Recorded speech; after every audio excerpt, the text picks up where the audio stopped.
this is an iHeart podcast. Guaranteed human. Time for a sofa upgrade? Introducing Anabay Sofas, where designer style meets budget-friendly prices. Anabay brings you the ultimate in furniture innovation with a modular design that allows you to rearrange your space effortlessly. Perfect for both small and large spaces, Anabay is the only machine-washable sofa inside and out. Say goodbye to stains and messes with liquid and stain-resistant fabrics that make cleaning easy. Liquids simply slide right off. Designed for custom comfort, our high-resilience foam lets you choose between a sink-in feel or a supportive memory foam blend. Plus, our pet-friendly, stain-resistant fabrics ensure your sofa stays beautiful for years. Don't compromise quality for price. Visit washablesofas.com to upgrade your living space today. Sofas start at just $699 with no risk returns and a 30-day money-back guarantee. Get up to 60% off, plus free shipping and free returns. Shop now at washablesofas.com. Offers are subject to change and certain restrictions may apply. You're listening to a podcast, so you're doing something else too, like maybe scrolling home listings on Redfin, saving places you like without thinking you'll get them, because that's what house hunting has become. But Redfin isn't built for endless browsing. It's built to help you find and own a home. Redfin agents close twice as many deals as other agents, which means when you find a place you love, you've got a real shot at getting it. Redfin helps turn saved listings into real addresses. Get started at redfin.com. Own the dream. Hey, this is U.S. Olympic gold medalist Tara Davis-Woodhull. And I'm U.S. Paralympic gold medalist Hunter Woodhull. As athletes, our lives are about having a clear path. And a team that you can absolutely trust. So when it came to getting the best mortgage, we chose PennyMac. PennyMac is proud to be the official mortgage provider of Team USA and you. Learn more at pennymac.com. PennyMac Loan Services, LLC, Equal Housing Lender, NMLS ID 35953. Licensed by the Department of Financial Protection and Innovation under the California Residential Mortgage Lending Act. Conditions and restrictions may apply. Cool Zone Media. Oh, yeah! It is Behind the Bastards, a podcast that is always opened with a mixture of consummate skill and, of course, inimitable charisma by myself, Robert Evans. Also with me on the call today, Sophie Lichterman, my producer, and our lovely guest, Sofiya Alexandra. Sofiya, can you do a good? Oh yeah! Oh yeah! That was good. Thank you so much. I actually, in my free time, I moonlight as the Kool-Aid Man. Oh, yeah. I had heard that. that. Mm-hmm. I will not be doing that because I would like to be excluded from this narrative. Mm-hmm. Thank you. Mm-hmm. Yeah. Sophie's just saying that because she drives the Oscar Mayer Wiener bus and doesn't want anyone to know. She's mad because she's actually Cap'n Crunch. You think if I was driving that Jamie Loftus wouldn't know? Let's be honest. That's why you got to keep it a secret. Jamie can't be trusted with that knowledge. Yeah. Who knows what she'd do? She'd probably lose her goddamn mind. She'd probably write a book and then go on a comedy tour about it. And That's right. disclose how fucking horny that automobile is. It is pretty funny. Anytime you see that thing going into a tunnel, it's a good time. Just good, clean fun. Clean fun. So, we're back, and we're talking about our boy, Bill Bailey. So, after 1921, Marie Curie has done her big show. Bailey has had a couple of cons, get busted by the government, but he is off to the races now, making radioactive gizmos to make sure people have all of the radium they need in their diets for optimum health. He started selling, what a hero. He starts selling a radioactive paperweight called the BioRay, which ensured any working man could keep a healthy dose of uranium poisoning at his desk while he worked. Hell yeah, efficiency, my That's dog. what you need. He sold a radioactive water solution, the Thorinator, which is made with it's basically putting thorium in your water. And then there was the AdenoRay, his next foray into the dick medicine game. The AdenoRay was a radioactive belt clip that was meant to beam straight radiation into your penis. So really, just a great set of products there, right? He invented the early cell phone, you know? It sounds like he was a plant by like feminists to be like, yo, the only way we can get free, if we're being honest, is we gotta murder some of these men. Yeah. But just like a little bit at a time in unseen ways.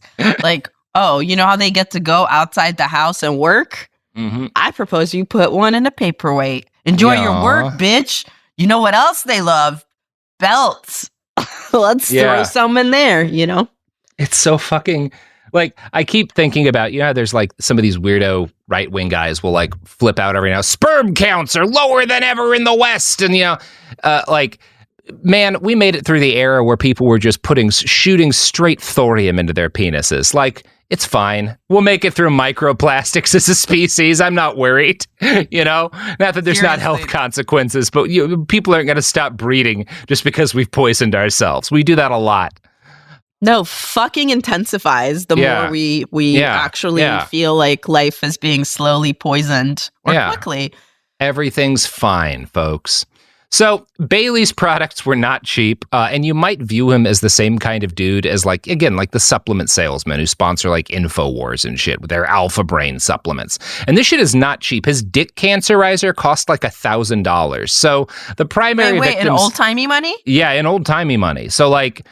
This is like buying a nice car, right? Is buying one of these dick cancer machines. Holy fuck. Yeah. Sorry. I need to like actually process how much money he wants for that dick shit. Yeah. It comes down in price. Eventually he's selling them for just like $150 but at first, you know, it's harder to get. I would wait for Black Friday, guys. If anybody's looking to buy one of these. Wait for the deal to irradiate your penis. Wait for the BOGO deal. Yeah.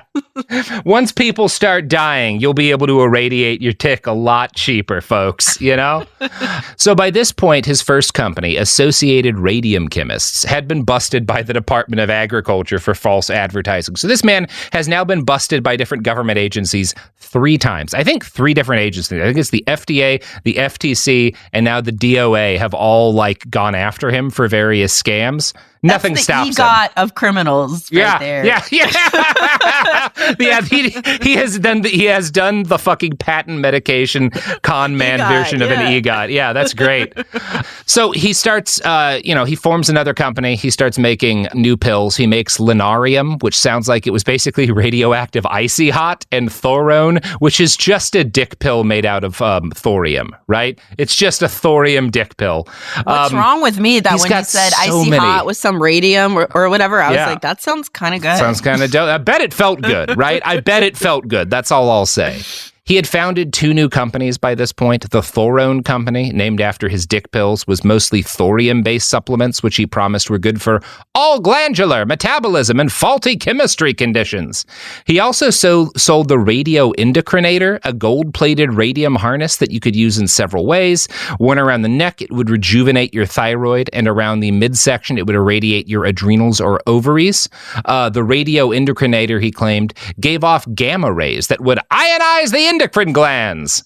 And I'm going to quote from the book Quackery again here. The idea was that ionizing, i.e. irradiating, the endocrine system would increase hormone production, or as it was better understood by its less enlightened audience, the device worked by lighting up dark recesses of the body. The radio endocrinator could even be worn under the scrotum in a special jock strap rigged up to energize uninspired penises. So that's good. Scrotum again. We're at like 3 different ways you could expose your dick and balls to radiation now. Like, this guy cannot irradiate enough testicles. Like, he just loves it. He loves it. And you know what they say? Do what you love, and you'll never work a day in your life. You know, eradicate what you love. You'll never live. Irradiate what you love, and you'll never work a day. It is again unclear how much he believed in the therapies he was selling. This is a guy who takes radiation tonics himself. He clearly believes that this is helpful to some extent, as do a lot of people. But also, a lot of his shit is like clearly bogus. There's definitely a degree, because he's done cons before. There's certainly a degree to which he knows he's conning people, right? So, you know, his stuff goes well, though. He starts doing better and better, getting better at like conning people. One of the things that's going to set him apart from a lot of the pack is he goes directly to the medical community with a lot of his inventions. And part of this is that he's a Harvard man. He knows how to talk to people who went to like these fancy colleges, right? He knows the right things to say. He knows how to put on that proper attitude. And in 1924, William Bailey stands up before an annual meeting of the American Chemical Society and gives a career-defining speech about the medicinal potential of toxic radium exposure. He announces, "We have cornered aberration, disease, old age, and in fact, life and death themselves in the endocrines." Basically, like, we've backed illness into a corner, and it's in the endocrine system. Yeah. I'm just watching him stand in front of, like, illnesses, and the mission accomplished banner just drops. Yeah. He's like, "We did it!" Yeah. Now, when you envision this moment, the speech he gives to the American Chemical Society, you got to think about it the same way we used to think about like Apple's annual product announcement events, right? Will Bailey is the Steve Jobs of radium, right? He's getting up there being like, "This is insanely great. You know, you've never been able to irradiate your dick as much as you can now." And a lot of people, many of them doctors, are as excited for this moment as people were in 2008 to see the iPhone. So they listened with rapt attention as he walked them through his newly evolved understanding of how radium therapy was supposed to work. By this point, Bailey had convinced himself, or at least decided to market his products under the understanding that aging was caused by the gradual failure of one's endocrine glands. This process could be reversed by ionizing them with radiation, which would reverse damage and rejuvenate the worn-out glands. Full of pride, he told this audience of scientists, "I am satisfied from definite clinical experience with the radioendocrinator that a method of ionization is now available, whereby we can definitely, practically, without exception, retard the progress of senescence and give a new lease of relatively normal functioning power to those whose sun of life is slowly sinking into the purple shadows of that longest night. The wrinkled face, the drawn skin, the dull eye, the listless gait, the faulty memory, the aching body, the destructive effects of sterility, all spell imperfect endocrine performance." So that's cool. Yeah. Yeah. I mean, the voice is really the part only part I care about. Yeah.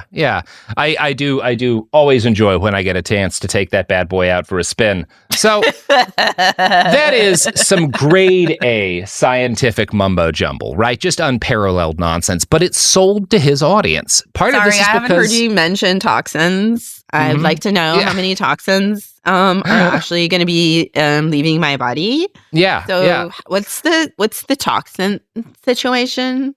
You know, Star Trek, the radium is like a teleporter. It beams the toxins right out of your body, you know? The more radium you're exposed to. Yeah. You could sell this shit today, right? We're not far from it. Yeah. Another Republican administration, and they'll make it legal to sell this shit again, right? It'll go everywhere. Joe Rogan will be laughing at it, which honestly could solve a lot of problems for us. Like, if we just all turned a blind eye to radium medicine for like 5 or 6 years, we might be in the clear. Yeah. I think we just solved a lot of stuff just now. I don't think people are ready. Yeah, put like 50-50 ivermectin uranium mix and just let people shoot it up their assholes, you know? It'll be fine.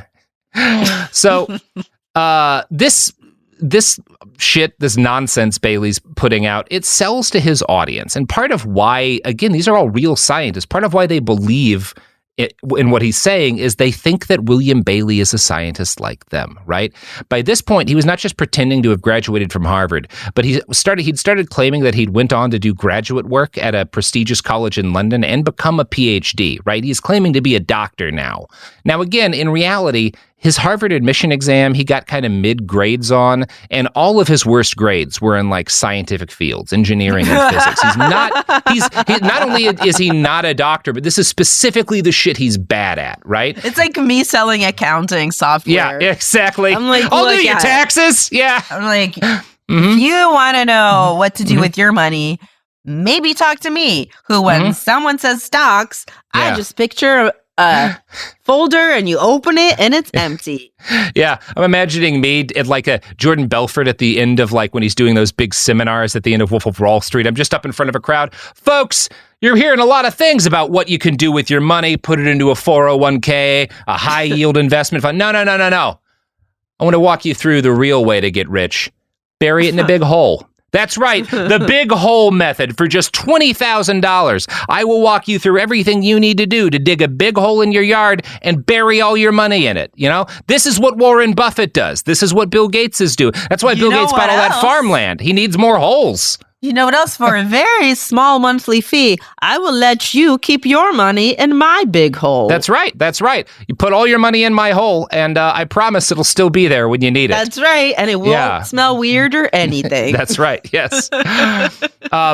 So his lies are not seriously, again, there are doctors and scientists, as we'll talk about, who are angry at Bailey and all of the, who do push back about this. But in the mainstream, this is pretty accepted. And in fact, the paper of record, the New York Times, reaches out to Bailey the day after this speech, and they wind up just excerpting his speech to write an article about the wonders of like irradiating yourself for health. They just, without questioning it, like reprint chunks of his speech as an article in the New York Times.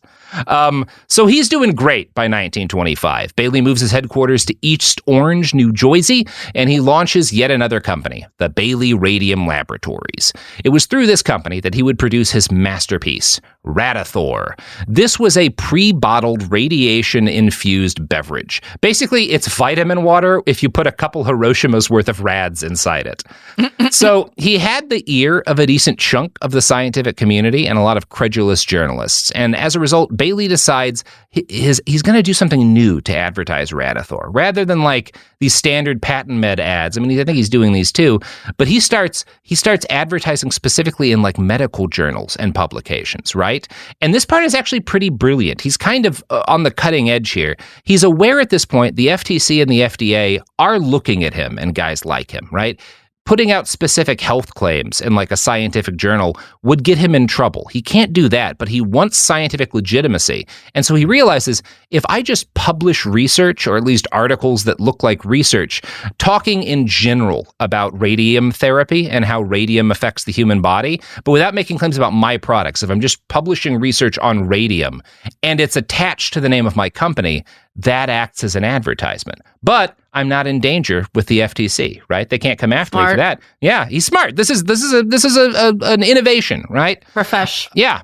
So instead of saying the Thorinator will cure your depression, he just bought his way into publishing scientific monographs and magazines, and particularly publications read by physicians. And I'm going to quote from the Journal of the American Medical Association here. One example of these monographs, a 32-page pamphlet published in 1926 under the title Modern Treatment of the Endocrine Glands with Radium Water, Radathor, the New Weapon of Medical Science, was mailed to every physician in America. The pamphlet outlines Bailey's theories and urges skeptical physicians to place one or two of your most obstinate cases on radium water so that you may observe its action right in your own practice. The pamphlet also included many photographs that purport to show the process of radium refinement and purification at the Bailey Laboratory. These were later found to be fakes. Bailey simply bought his radium and mesothorium from the nearby American Radium Laboratory of New Jersey, bottling it in distilled water at his plant and marking up the price more than 400%. But at least it's real radiation, you know? Yeah, I mean, at least he has integrity. Yeah. That's what I respect, is a man who sells honest poison to you, right? Thank you. Mm-hmm. Good man. So Bailey shipped his pamphlets to every registered physician in the country and filled them with testimonials from happy patients and doctors. He helped blaze a trail that would later be followed by Purdue Pharmaceutical decades later in the marketing of OxyContin by offering a rebate to physicians as a professional fee. So if you prescribe Radathor to a patient, whatever they spend on it, you get 17% of that as a kickback directly to you, right? That's smart. Now, to their credit, the AMA does eventually come after him. It takes him a while, but the AMA is like, this is unbelievably unethical, like incredibly evil.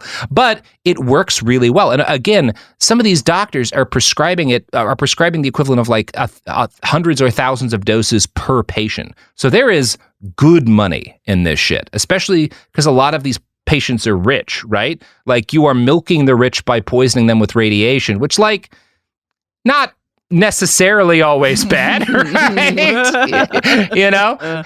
We've seen worse. It's complicated. Yeah. Like that. Yeah. In the maybe pile. In the maybe pile, yeah. So from what we can tell, Bailey definitely overhyped his products beyond what he actually believed they could do. But he also seems to have been, get all the radiation and then you get cocky. Yeah, and then you start to get a little arrogant, right? Now, he seems to have been genuinely convinced that, to some extent, radiation was good medicine. Again, he becomes a daily user of Radithor. I have found no evidence that he was lying about this. He does seem to have taken his own poison. And we'll talk more about that at the end. Again, I respect him. Is this actually a fan episode? Because Yeah, this is now we're fans of this guy, right? That's all I'm hearing is we love him. And he seems to be upset. And again, he is to some extent consciously still conning people because he has made con products. Like he has made outright cons. So he's both. We all contain multitudes, right? And he does seem to have an actual obsession with trying to figure out why radium is good for you, right? He is trying, and again, he doesn't have any competence as a scientist, but he does try to do his own research here. And I'm going to quote from Smithsonian Magazine again. By 1925, Bailey had formulated his central pharmacological thesis concerning radium's stimulatory powers. As described in a lecture that he gave in 1925, this thesis was essentially a variant of the radiation as catalyst school of thought. More than 90% of all diseases, claimed Bailey, were the result of endocrinologic dysfunction that prevented the transmission of essential physiological factors. Without the correct metabolic signals, the body lapsed into a state of biochemical energy deprivation. Eventually, this state exhausted the parenchymal organs, resulting in anemia, lassitude, cancer, depression, idiocy, and many other problems. Bailey believed that the energy lost through ineffective metabolism could be replenished using the power of radium's alpha particles, thus allowing the body to return to its proper state of oxidative metabolic balance through radioactive gland control. Yeah, that all scans. That seems real. Sure. Yeah, actually, me and my girls, our band, Radioactive Gland Control, so... that's actually a pretty good band name. Yeah, we're fucking actually opening for what's the name of that? Of the name of that like device that dude was peddling to make your dick. What was it called? Yeah. Thorone. Yeah. Yeah, we're actually opening for our own sound. Yeah.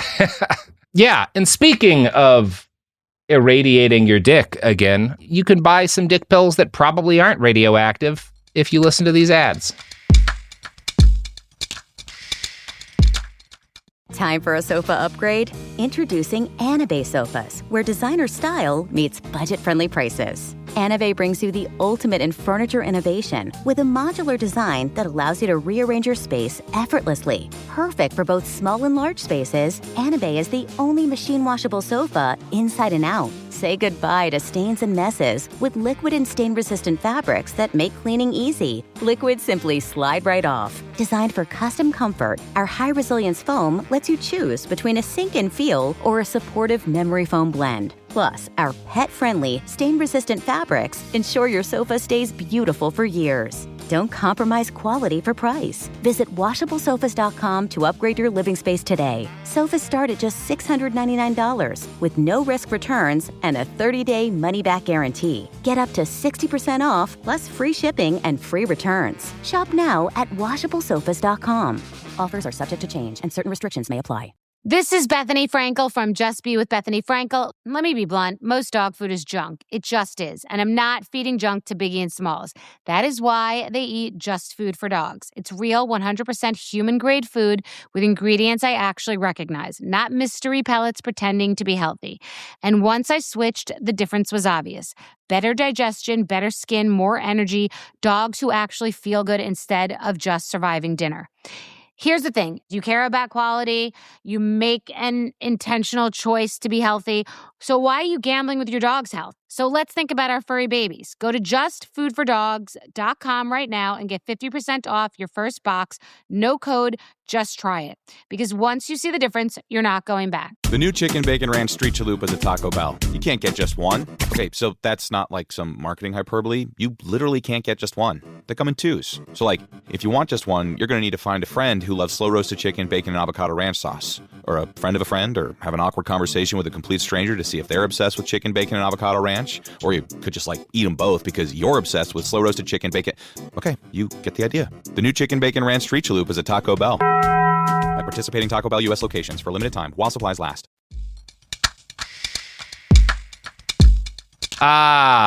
We're back, and we're talking Bill Bailey. So Radithor takes the fuck off. This is a huge success. He finally has his big hit, right? It's fucking wild. He sells more than 400,000 half-ounce bottles of Radithor in just 5 years. And again, these are all 400% markup. So he is making bank off this shit. Now, by this point, the boom years of Radithor, evidence had begun to mount that there were horrific long-term health consequences to being exposed to radiation. And this is going to bring us to a bit of a digression, but this is a story worth telling, the infamous tale of the Radium Girls.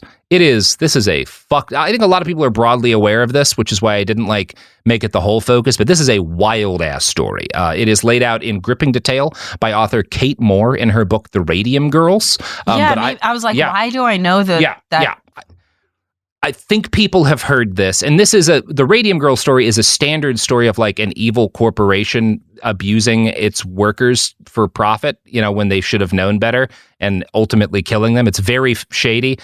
I wanted to focus more on the patent medication stuff because that's more fun, but we are going to talk about the Radium Girls now. This is where shit gets pretty bleak. As I've noted before, sufficient doses of radium and toothpaste will make your teeth glow, right? This was a thing people advertised for at the time.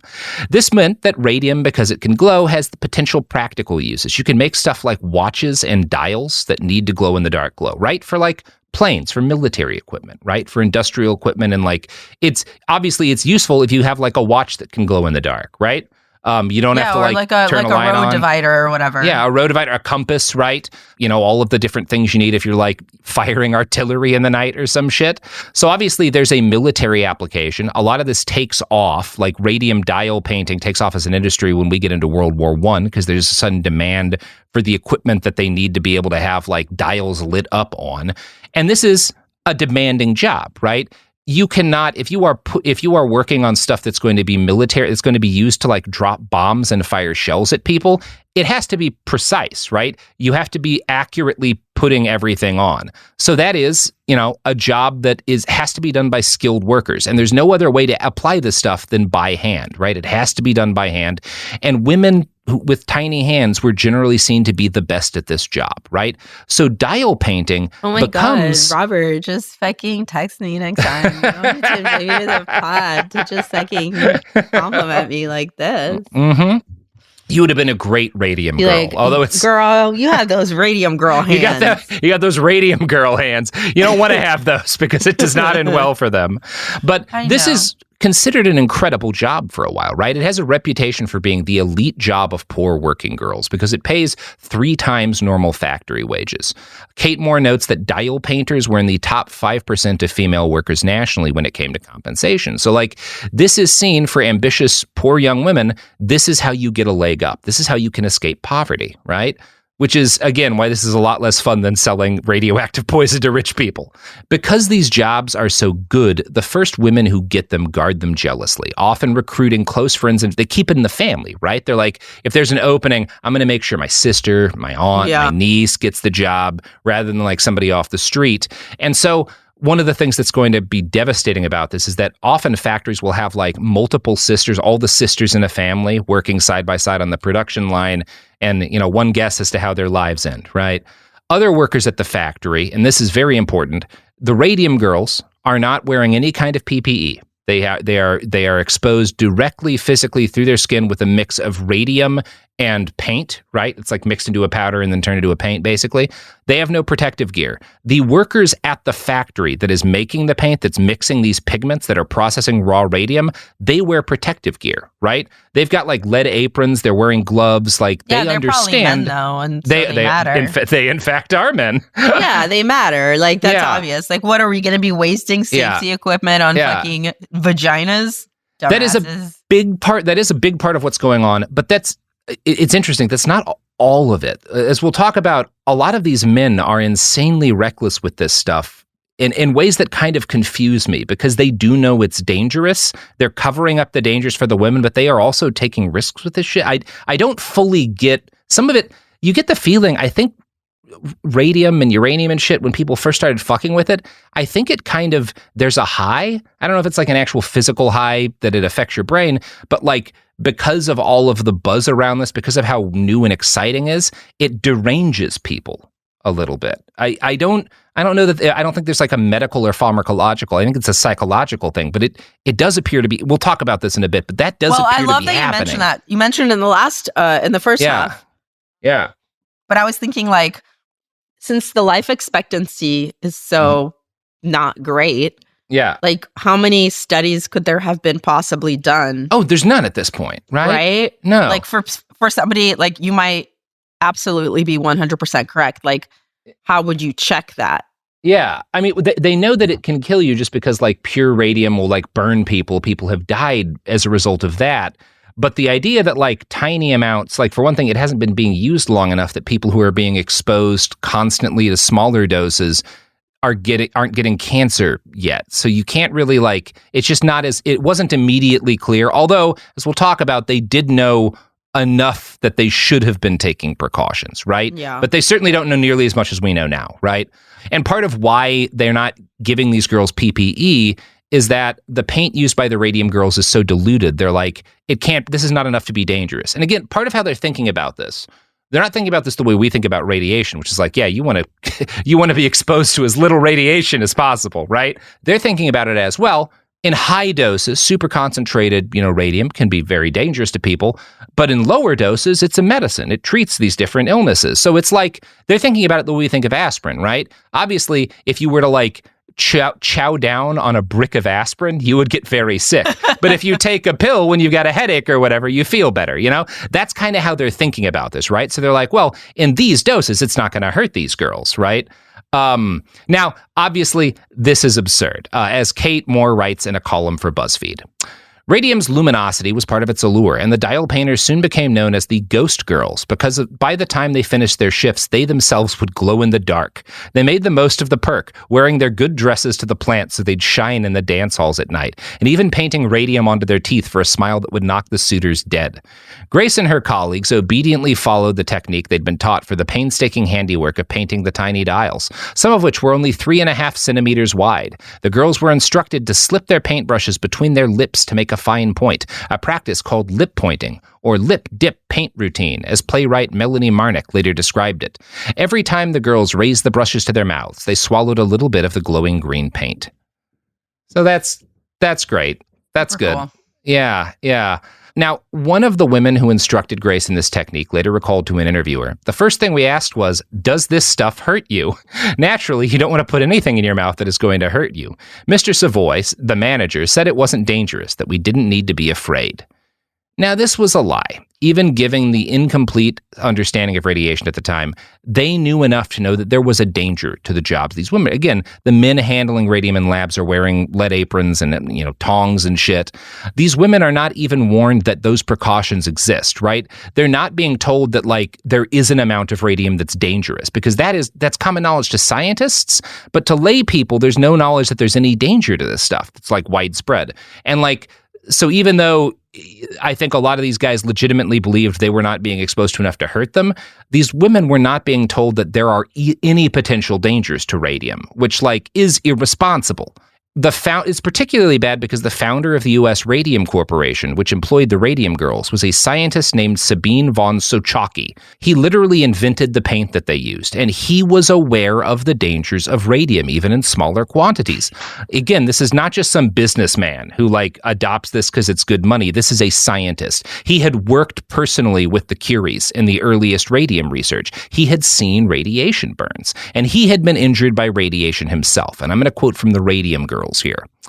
From them and from the specialist medical literature he had studied, von Sochocki understood that radium carried great dangers. The Curies by that time were intimately familiar with radium's hazards, having suffered many burns themselves. Radium could cure tumors, it was true, by destroying unhealthy tissue, but it was indiscriminating in its powers and could devastate healthy tissue too. Von Sochocki himself had suffered its silent and sinister wrath. Radium had gotten into his left index finger, and when he realized, he hacked the tip of it off. It now looked as though an animal had gnawed it. Of course, to the layman, this was all unknown. The mainstream position, as understood by most people, was that the effects of radium were all positive, and that was what was written about in newspapers and magazines. So, again, this guy... That finger shit is intense, dude. Yeah, like, he cut his own finger off when he got a little bit of it in there. He knows these girls are taking a risk, and he just doesn't care, right? Like I made the sexism joke earlier, which I'm sure is a part of it, but I mostly think honestly it's a classism thing, right? Yeah. It's like you don't give a fuck. Okay, I'm gonna recommend this book that I've talked about before called Fashion Victims by Allison Matthews David. I sent you guys it because I'm gonna do a podcast with her, but she talks about all of the different ways that clothes were essentially killing people that were making them and wearing them. But one of the things is the people that work in the factories matter so little that their lives are totally an okay thing to sacrifice, which is why workers' rights even had to be a thing, Yes. People were just oh yeah, we give a fuck about the people that make our shit. That would not even be an issue, clearly. Anyway, I'm not saying anything new, but yeah. No, yeah. That's I always valid to bring up, especially when as we're in this new age of unionization, there's a good reason why. Because without unions and worker protections, they would literally just poison us all with radium for to death, and they don't care because there's a million more people. Why would you give a shit? Yeah. Yeah. And again, I will say, as we're critiquing him for this very validly, he is also, again, he has this kind of irrational transfixion with radium, right? And by all reports, he was also pretty reckless with this shit. He was known to play with it, to hold tubes of radium with his bare hands, to watch this, he would turn the light off so he could watch its luminosity in the dark. He would expose his arm up to the elbow in radium solutions. Company co-founder George Willis was also really reckless. He would pick up tubes of radium with his finger, and they were supposed to use forceps, but he would just use his hands. And again, these guys are so reckless with this stuff because they just kind of love it. And their colleagues are well, these guys are the scientists. If they're doing this, it must be safe. And again, it's if you saw this in a movie and you do see it in a superhero movie when a villain or whatever is drawn to a thing, you're always this is so ridiculous. But listening to the way that these people actually relate to uranium and shit, that is exactly it. I'm there's it's wild, be right? A psychological something component that is connected to it because that's not normal. No. And I don't fully understand what it is, but something is clearly going on here because these people are, they're treating it like a fucking villain in a Spider-Man movie treats the superhero's serum or some shit, right? They're Willem Dafoe right here. Yeah. Yes. And it's interesting because there are scientists, prominent ones, who are warning about this. One of them, normally, this is the only time we're going to bring up Thomas Edison and him not be the bastard. But Thomas Edison was aware of all this and thought it was fucking crazy. He remarked right around this time, there may be a condition into which radium has not yet entered that would produce dire results. Everybody handling it should have care, right? That's, again, the only time Edison says something perfectly reasonable. But yeah, man, they probably should be wearing protection. He's basically we don't understand this stuff and you're sticking your arm into a vat of it. What is wrong with you? This burns people. We should be careful here. Now, you will not be surprised to hear that the effect of all of this radium on the bodies of the young women painting these dials was nothing short of calamitous.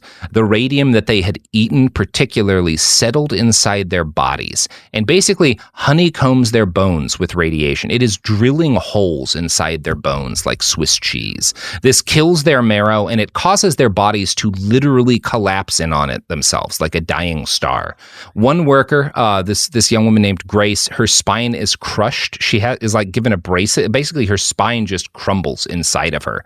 Another girl has her jaw eaten away to a stump. Some girls would shrink. They would lose multiple inches because their leg bones are just crumbling and compacting from the inside. And while all of this is going on, their bones were glowing in the dark, right?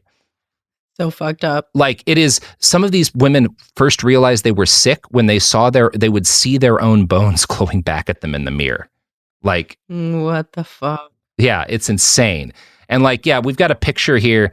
This is one of the radium girls who has, honestly, I don't mean to be blithe about this. It looks like a 90s prosthetic. If you were going to give someone a fake chin for a skit where they're, you're trying to make them look like Jay Leno or something. That's what, but it's just a tumor. It's a tumor that's a good 8 inches of chin, basically.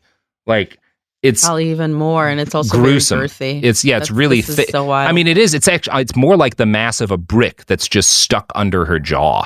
Yeah. Like the tumors these young women got are ghastly. Some of the most unsettling body horror shit I have ever encountered in my research. Like it is gnarly. And yeah, obviously, by the time you have this kind of radium exposure, there's no cure or treatment. You can't fix this. Like this is by the time your bones are glowing in the dark, you're dead, you know? But also like how much research and work would have to even be done for anybody to even try to reverse it? Yeah, I mean, like there's no way to even like they're so far behind the ball on that. But even then, I think today, by this point, I don't think there's shit we could do for these girls. Oh no, we can't. Yeah, we can't fix yeah. it. I'm This just is saying, like way the too amount of much time radium. you Yeah. would need to figure out how Yeah. to solve something like this. Like they Yeah. do not have that time.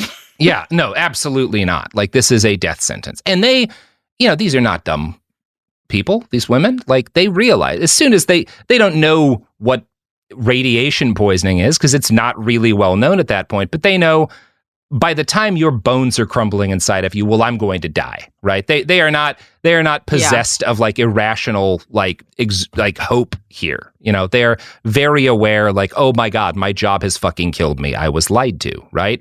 Mm-hmm. Now, while they start coming out, going to the press, trying to like get help, like get, you know, basically the equivalent of workman's comp for getting poisoned at work, the radium industry, these companies making the paints, painting the dials, deny there is any danger to their products. They basically say these girls are crazy, something else is wrong with them. Radium, we all know radium's a health product, right? And there's so little of it in this paint that no one could get harmed by it, right? And in fact, when the story that radium girls are getting sick breaks in the news, the New York Times is like, well, we got to report on this, see what's up to it. You know who can tell us if these girls are full of shit or not? Our buddy William Bailey. So they call Will Bailey, the guy selling radium water, and he's like, there's no proof that radium is responsible for any of these deaths. You know, nobody gets sick from radium. This is just nonsense. They're women, you know, they don't know anything. It's like, just also awesome that if you want to know about a thing, you don't go to the people that have the thing. No. You're like, no, what the fuck women, would we stand to learn from them? No, Will Bailey's a scientist. We, the New York Times, didn't check to verify that he has any kind of degree, but he says he's a scientist. Who would lie about that? Not a man selling radium. About being a Harvard man. Yeah. So, I mean, I bet that is a big part of it. I bet the fucking reporter who reached out is some Harvard-educated writer and was like, well, a Harvard man would never poison people for money. He would never lie on behalf of his industry. So...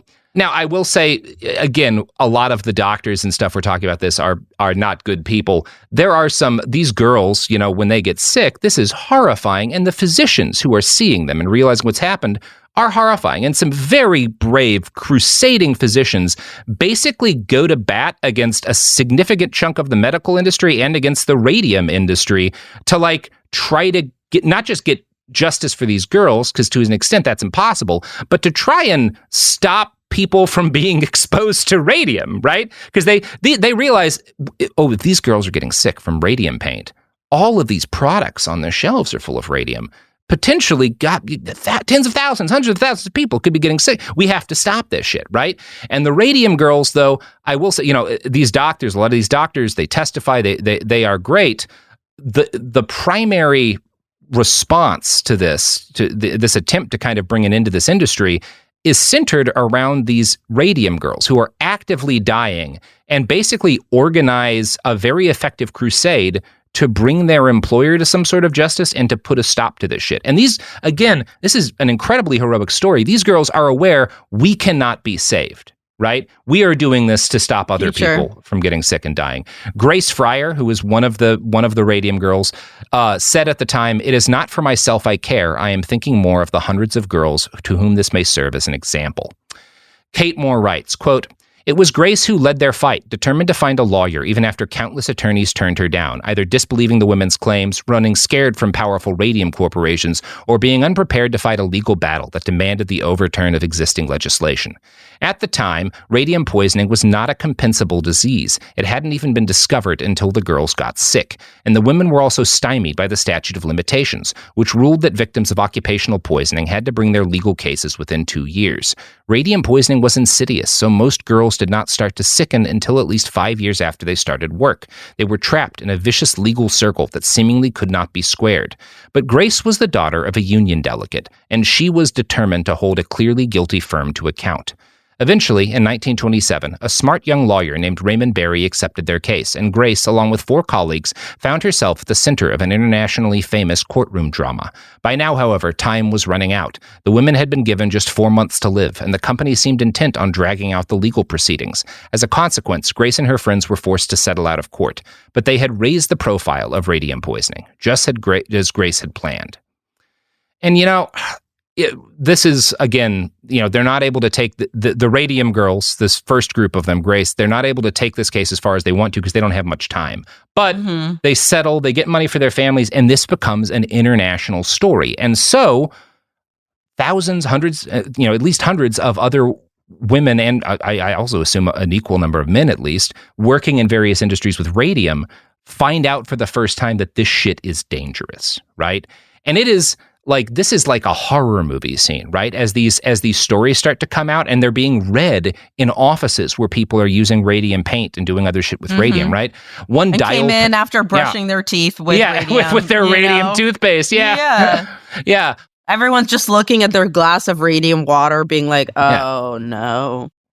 One young woman who worked for another radium corporation, she's a dial painter as well, but in a different state, she's in Illinois.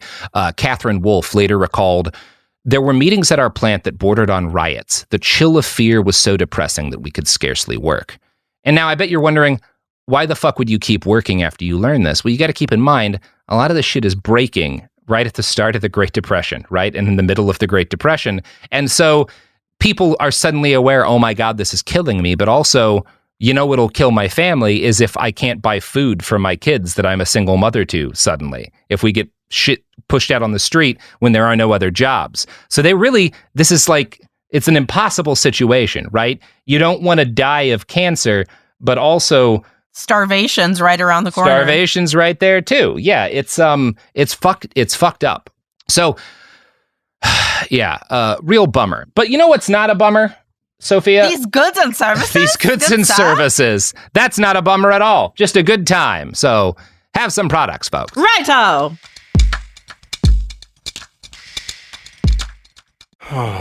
Sink into affordable luxury. Anabay is the only machine washable sofa, inside and out. With stain-resistant slip covers and a cloud-like frame duvet, everything goes right in the wash. Plus, the modular design lets you change the look of your space anytime. Visit WashableSofas.com to upgrade your home. Shop up to 60% off site-wide, with sofas starting at just $699 and a 30-day money-back guarantee. Shop now at WashableSofas.com. Offers are subject to change, and certain restrictions may apply. This is Bethany Frankel from Just Be with Bethany Frankel. Most dog food is marketing, not nutrition. That is why Biggie and Smalls eat just food for dogs, real 100% human-grade food with ingredients I actually recognize. And yes, I do see the difference. Better digestion, healthier skin, more energy, dogs that feel better, my babies. If you've been on the fence about switching, stop overthinking it. What's more important than your furry babies and their health? Go to justfoodfordogs.com right now and get 50% off your first box. No code needed. Just try it. For period protection you can put on and forget about, nothing beats Knix leak-proof underwear. North America's #1 leak-proof underwear brand. Let's face it, life can be unpredictable, but your leak-proof underwear shouldn't be. That's why millions of people choose Knix. For periods, for light leaks, for everyday freshness. Knix undies are super comfy, super absorbent, and made to handle whatever your day throws at you. Day 2 of your period? Covered. Your daily run? No problem. That big sneeze? You know the one. Yep, we've got you. And with styles like bikinis, boy shorts, thongs, and high-rise, plus sizes from extra small to 4XL, Knix makes it easy to find your perfect fit. Say goodbye to stress and leaks and say hello to undies that work just as hard as you do, no matter the leak. Find the style and level of protection you want at Knix.com and use code FLOW15 for 15% off. That's KNIX.com, code FLOW15 for 15% off. Knix, for your leaks, for your life. Now, we're back. So it's also, part of why people don't quit immediately, why there's like a lot of confusion in the industry among these workers is just like, well, we still need money. And another part of it is that the companies, all these radium companies, they're kind of, I haven't read precisely if the tobacco industry looks at how these companies respond when they formulate their own responses later in the century to a similar sort of like, revelation, but they use a lot of the same tactics that will later be used by big tobacco. And the biggest one is they flood the zone with disinformation. The Illinois firm that Wolf worked at, Radium Dial, denied any responsibility. And the way that they do this is they come out and they say, we're concerned obviously about our workers. We don't want anyone to get hurt. So we did medical tests. We studied, we did tests on these women who got sick to try and see if they had radium poisoning. Now, here's the thing. They had done medical tests on these employees, and those tests had shown beyond a shadow of a doubt that all of these women had radiation poisoning. So what does Radium Dial do? They just lie. They just say the test didn't show anything, and they burn that fucking research. To further muddle waters, they paid for a full-page ad where they stated, if we at any time had reason to believe that any conditions of the work endangered the health of our employees, we would have at once suspended operations. Now, listen, if we had known Harvey Weinstein was some sort of a raper, we would have never allowed him to dominate the film industry like he has. Oh, God. So here's the thing. This actually gets more ghoulish than that. This is one of the worst things I've ever heard about a company doing, because not only are they hiding research that proves that their employees are getting sick from this work, not only are they lying to people where they continue to get exposed to more radium, not only are they putting out propaganda, but when their workers die, obviously families who are losing their kids could pay for an independent autopsy, could have research done, could have these bones studied, and that would prove that these girls, they steal the bones of these dead girls to hide, to like destroy them so that can't be. Like they are stealing the bones of their dead employee. That is. And you gone ahead and you said steals their bones. Steal their bones. I think that might be the worst thing I've heard of a company doing to their workers. That's like not steal their bones. It's a high bar, but that's like that. I mean, when I say ghoulish, I'm not like, that's not even figure. That is literal ghoul shit. You are stealing the bones of a corpse. That is actual, just literal ghoul shit. Nah, they're motherfucking bones, my dog. Yeah, that is pretty bad. So, 1938. It's like when fucking, is it Mormons that like convert? Oh, dead people. Yeah. Well, they're like, they'll make Anne Frank into a Mormon. Yeah. They'll like come through a Jewish cemetery and be like, you're a Mormon now. Man, I have applied what I call the Anne Frank rule, which is that if you start to bring up or reference Anne Frank in anything other than, for example, the Diary of Anne Frank, stop it. Stop it. Don't do that. Like, let her be. She wrote her book. Talk about the book if you want to. If you are bringing up Anne Frank for any other reason, cease. It's not necessary. Honestly like the Martin Luther King rule. It's like, I'm sorry, are you white? Could you not bring Martin Luther King into your arguments? Thank you. Leave so it be. There's plenty of things that he said. Just stop. Let the man rest. He does not need to be made a part of this. So, in 1938, not long after Catherine Wolfe, that the stories had gone viral in her workplace, they're having these meetings, freaking out. Do we have to worry about getting cancer? Shortly after that point, Catherine wakes up with a tumor on her hip. And in very short order, it grows to the size of a grapefruit. Her teeth start to fall out. The detail that fucked me up about this is that she winds up... That's my nightmare. She's like picking fragments of her jawbone out of her mouth, because it's just crumbling inside of her. This is my fucking nightmare, honestly. Yeah. Literally, I have nightmares about this. Oh God, I can't imagine really much worse other than like this happening to your kid, right? That's the only thing worse than this happening to you.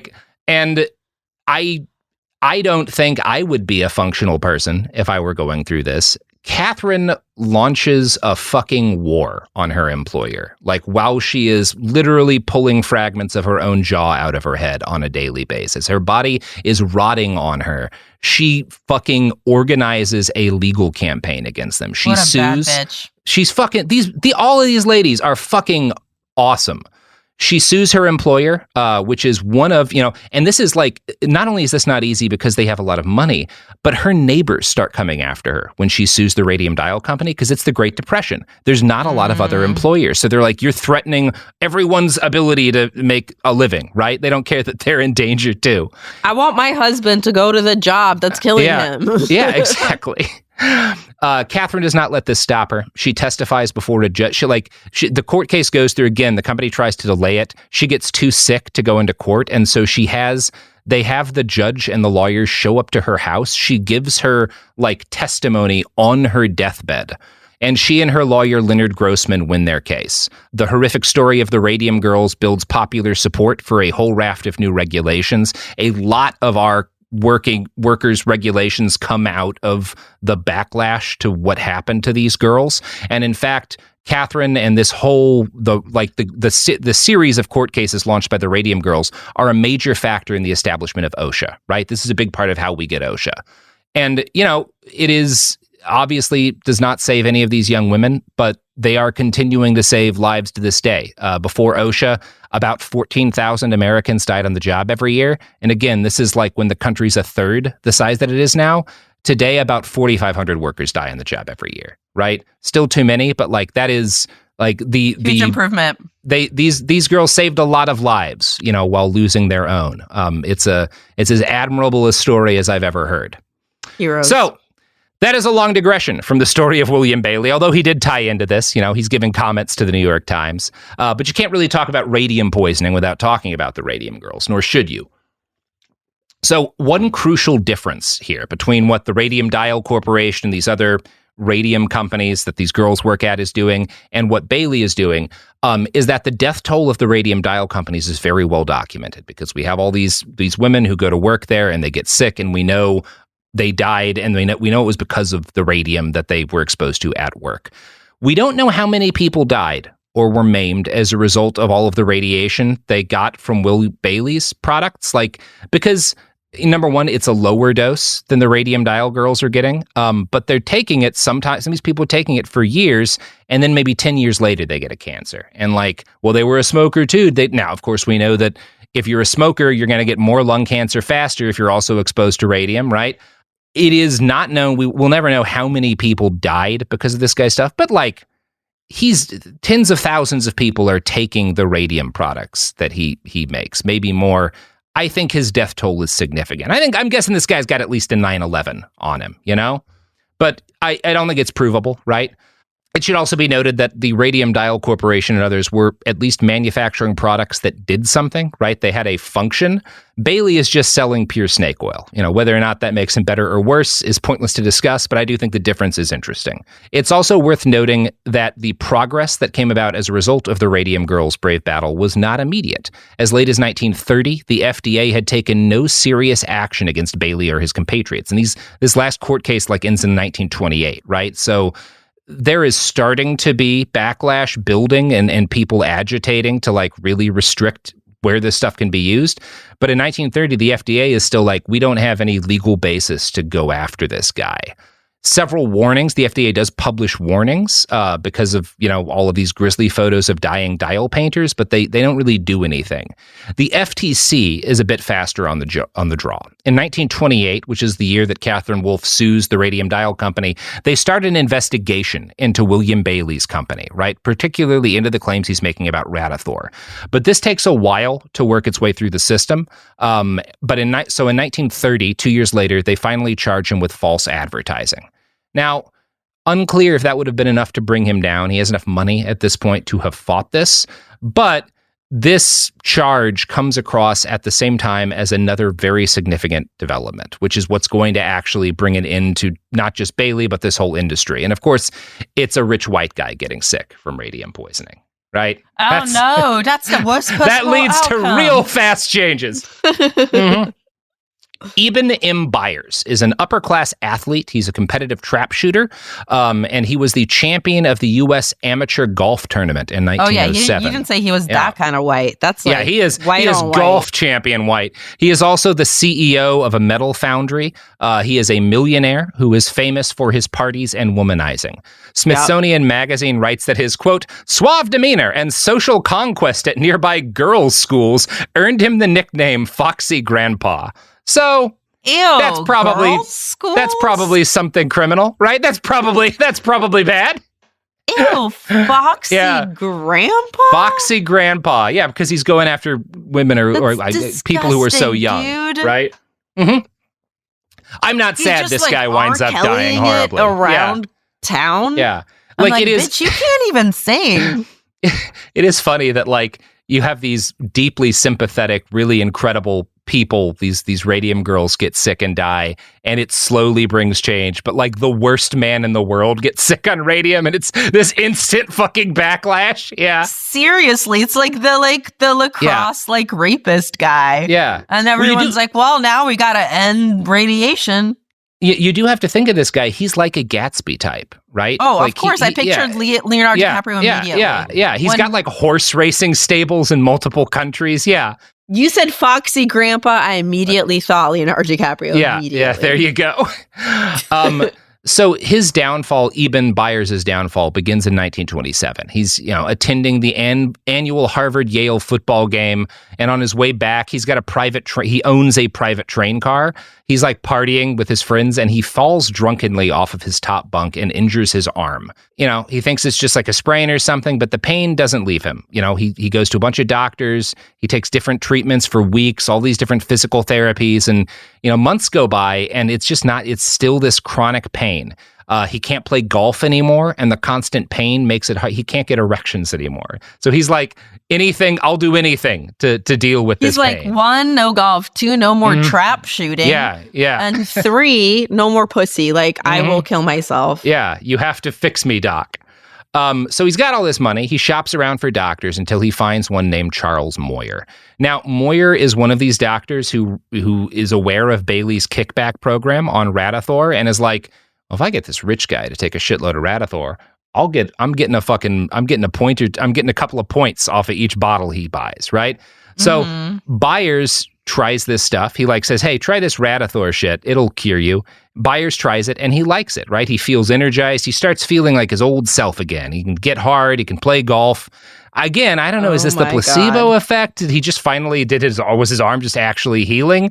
And he should have given it more time. I don't know. But he claims to feel fucking great. And in fact, he is like the power user of Radithor, right? He's drinking on a daily basis. He's drinking 3 times the maximum recommended dose. And he loves it that as gifts, he starts buying cases of it for his friends and loved ones. But he's also taking it off label, right? So 3 times the maximum amount. Mm-hmm. Yeah, and his doctor's like, sure, that's just 3 times as much money for me. Fuck it. He buys cases whenever he gets a new girlfriend, and I think the term girl is very literal there. He'll give them cases of Radithor to drink for their own health, and he starts using it to water his racehorses. No, don't fucking kill the horses. Yeah. Between 1927 and 1931, he personally consumes between 1,000 and 1,500 bottles of the stuff. Estimates that have been done recently, after the fact, when we started to learn how to measure radiation better, scientists now estimate that he exposed himself to about 3 times a fatal dose of radiation over the course of 4 years, the equivalent of several thousand X-rays. Wow. So that's cool. Starting in early 1931, Byers began to experience increasing complications. His bones seemed to be eating themselves, splintering and dissolving one by one. His marrow failed and his kidneys stopped working. A brain abscess destroyed his hearing. By the end, he was bedridden, unable to move or hear, but still alive and horribly alert. Now, his social prominence means you cannot sweep this under the rug. This is a famous rich guy. A radiologist, Joseph Steiner, who looked at the radiographs of Byers' rotting bones, launched a crusade of his own. He had to take action because the other doctors who worked with Byers, including Byers' personal physician, refused to acknowledge that this was radium intoxication, right? I think because they're all getting kickbacks. They're like, no, man, you're not sick because of radium. You just need to drink more milk. So this guy Steiner is like, no, this is fucking radium poisoning. He's been poisoned by this stupid drink he's taking. And, he makes this enough of a noise about this that a government commission is formed to investigate. And they have Byers, again, he becomes another person. He testifies from his sickbed right before he dies to this commission. An attorney who was present at that testimony later described, quote, a more gruesome experience in a more gorgeous setting would be hard to imagine. We went to Southampton, where Byers had a magnificent home. There we discovered him in a condition which beggars description. Young in years and mentally alert, he could hardly speak. His head was swathed in bandages. He had undergone 2 successive jaw operations, and his whole upper jaw, excepting 2 front teeth and most of his lower jaw, had been removed. All the remaining bone tissue of his body was slowly disintegrating, and holes were actually forming in his skull. Jesus Christ. Yeah, pretty fucked up. Pretty bad. On December 19th, 1931, the commission issued a cease and desist to Bailey's company. This did not help Byers. He dies in early 1932, but his death provides the impetus for the FDA to push for expanded power so that they can take action against quack medication. A lot of the FDA's what teeth it has come out of this period as a result of this. A backlash boiled over from the medical community against patent drugs like Radithor. Regulations came quickly, and Bailey's business collapsed. He escaped any personal consequences for this or his role in any other countless number of deaths, though. We know of at least one female friend of his who died because he kept giving her Radithor, but the number of people who developed cancer as a result of taking his and his other products is kind of unknown. Bailey does become persona non grata after this point. He's, the press starts going after him. He's like hounded in the streets by journalists and stuff. There's these constant inquiries from like Newark public health officials. Eventually he has to flee town, right? Reporters find him at his office front at the Adenoray Company in East Orange. And when they ask what kind of business he's conducting, he's like, it's an advertising business. And they're like, well, the name on the door is the same as this radiation product you were selling. And he's like, oh, no, the name on the door doesn't mean a thing. I'm not selling anything radioactive. Eventually, he has to drop out of public life entirely. Although, weirdly enough, I feel like he's like Armie Hammer. Kind of. He has more of a second act than Armie Hammer. Oh, no. He somehow gets a job as the editor of a newspaper in New Jersey and pivots to being a politics influencer. He writes books on global politics and health. In World War II, he's an aircraft observer under the 1st Fighter Command. He invents a method of swimming instruction for soldiers. He puts together he possibly, it's hard to tell how much of this. He definitely does some of this. Some of it's lies. He claims that he was the manager of an IBM electronics division during the war, and we don't actually know if that's the case or not. There's not evidence of it, really. I feel like charlatans be charlataning. Yeah. So it's hard for me to know if any of the achievements or whatever are true. Yeah. What we do know for a fact is that on May 16th, 1949, in Tinsboro, Massachusetts, he dies aged 74 from bladder cancer. And this is almost certainly due to all of the radiation tonics that he drank over the course of his life. So he lasted too long still, but I don't know. Shane McGowan beat him by a year, so there's that. You've never read the book A Drink with Shane McGowan, you should absolutely Oh, do it. yeah. Really absolutely. This is not to you, but to a person listening. Mm-hmm. Yeah. And listen to, all of his albums are great. I'm always, if you're looking for They're an wonderful. inroad into the Pogues, Rum Sodomy and the Lash, never been beat. Incredible. But also read the book, listen to the music at the same time. It's fucking tight. Hell yeah. Well, that's a happy note to end on. Listen to and read Shane McGowan. Don't irradiate yourself for unclear health benefits. Yeah, just, Sofiya? If you were gonna drink some uranium tonight, maybe don't. Maybe don't. Maybe no uranium to drink tonight. You know? You do you, girl. Okay, you can girl boss your way into some uranium if you want. Who am I to tell you? So, got anything to plug? Yes, please follow me to my new Patreon.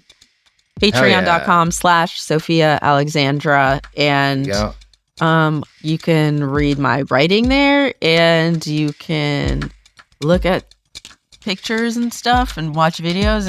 It's a good ass time. So come through.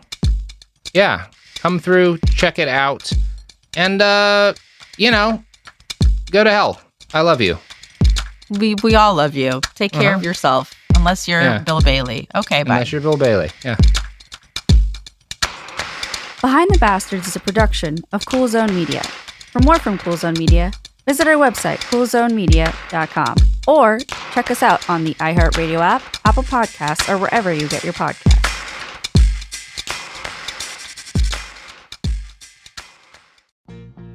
Life gets messy. Spills, stains, pet accidents, and kid chaos. But with Anabay, cleaning up is easy. Our sofas are fully machine washable, inside and out, so you never have to stress about messes again. Made with liquid and stain-resistant fabrics, that means fewer stains and more peace of mind. Designed for real life, our sofas feature changeable fabric covers, allowing you to refresh your style anytime. Need flexibility? Our modular design lets you rearrange your sofa effortlessly. Perfect for cozy apartments or spacious homes. Plus, they're earth-friendly and built to last. That's why over 200,000 happy customers have made the switch. Upgrade your space today. Sofas start at just $699. Visit washablesofas.com now and bring home a sofa made for life. That's washablesofas.com. Offers are subject to change and certain restrictions may apply. This is Bethany Frankel from Just Be with Bethany Frankel. Let me be blunt. Most dog food is junk. It just is. And I'm not feeding junk to Biggie and Smalls. That is why they eat Just Food for Dogs. It's real, 100% human-grade food with ingredients I actually recognize, not mystery pellets pretending to be healthy. And once I switched, the difference was obvious. Better digestion, better skin, more energy, dogs who actually feel good instead of just surviving dinner. Here's the thing. You care about quality. You make an intentional choice to be healthy. So why are you gambling with your dog's health? So let's think about our furry babies. Go to justfoodfordogs.com right now and get 50% off your first box. No code, just try it. Because once you see the difference, you're not going back. Wasn't that delicious? So good. Your bill, ladies. I got it. No, I got it. Seriously, I insist. I insisted first. Oh, don't be silly. You don't be silly. People with the Wells Fargo Active Cash credit card prefer to pay because they earn unlimited 2% cash rewards on purchases. Okay, rock, paper, scissors for it. Rock, paper, scissors, shoot. No! The Wells Fargo Active Cash credit card. Visit wellsfargo.com/activecash. Terms apply. This is an iHeart podcast. Guaranteed human.